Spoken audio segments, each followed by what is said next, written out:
Hi everybody, it's me again. I just want to make this big. I think I can make it bigger still. I wanted to go through four companies that Microsoft, Union Pacific, Walmart, GE.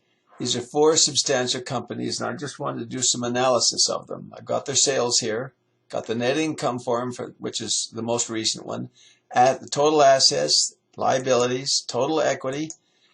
And then I calculated here, I calculated the profit margin, the asset turnover, and the return on assets, and the financial leverage, and then come up with a return on equity. So I wanted to compare how each of these companies, how they strategize to make money. For example, let's take the profit margin, which is, I'm going to show you here, is the net income divided by sales. Microsoft has a healthy figure here. They've got 23%. You go across, Union Pacific is 18.8%. Walmart is only 3.5%. So they don't make much money on each sale, which is surprising when you first look at it. GE is 9.3%.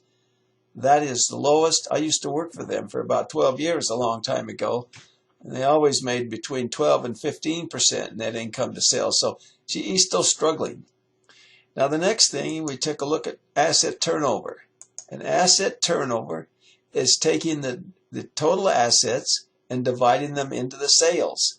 So you can see Microsoft has 0.61 turnover.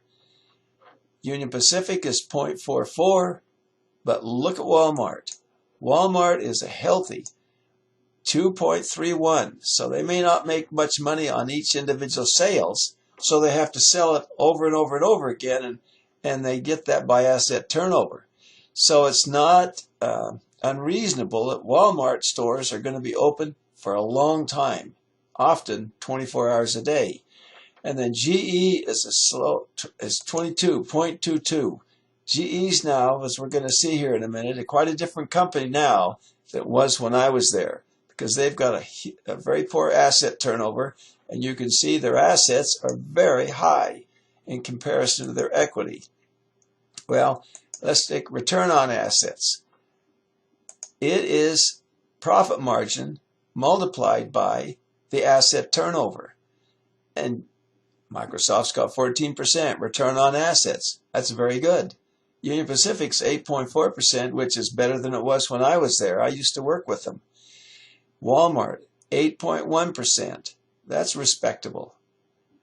GE's only 2%. Only 2% earnings. That's not very good. Now, let's look at financial leverage. Financial leverage is dividing the equity into the assets. So that's why it's 1.83. That's the leverage. And basically what we'll do is take that leverage and multiply it by the I don't want to do that. Multiply it by the financial leverage, but they're going to take that. But I'm sorry here. They're going to take that financial leverage of 1.83 and multiply it by the financial return on assets and come up with the return on equity. So it's return on assets times the financial leverage gives you the return on equity. And you can see that when you take that 14% return on assets and multiply it by almost 2, it really enhances the return on equity. Look at Union Pacific Railroad, 19.8%. Look at Walmart. They got a financial leverage of 2.71. You multiply that by the 8.1%, and they come up with a return on equity of 22%. Now look at GE. GE has a 2% return on asset, not very good, and they got a 5.57 leverage.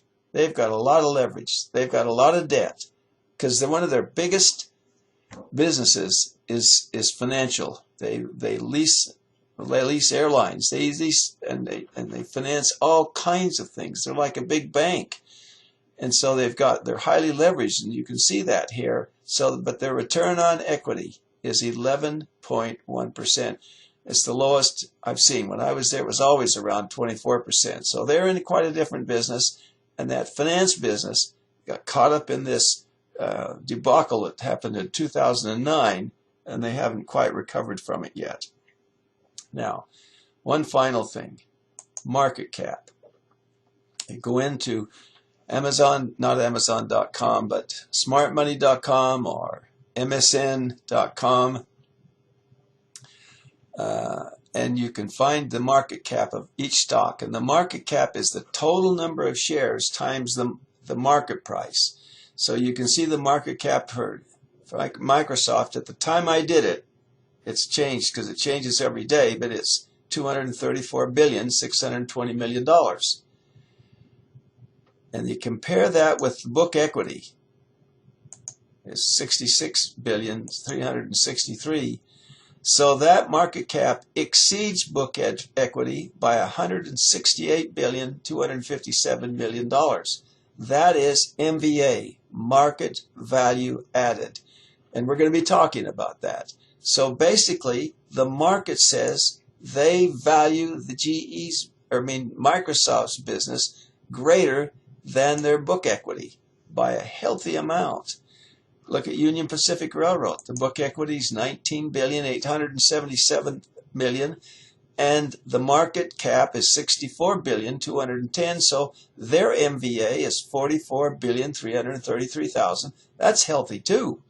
Look at Walmart. $71 billion is their equity. $231,830,000,000 is how the market values that business. That's $160,515,000,000. GE's pretty good. It's $244 billion compared with $123 billion net equity. And so they've got a market value, MVA, of $121,230,000,000. That's not bad, but GE's got a way to go. I just thought this would be interesting for you to see this so you get an idea of how companies position themselves and structure their balance sheets in order to compete more effectively. Thank you. We'll see you.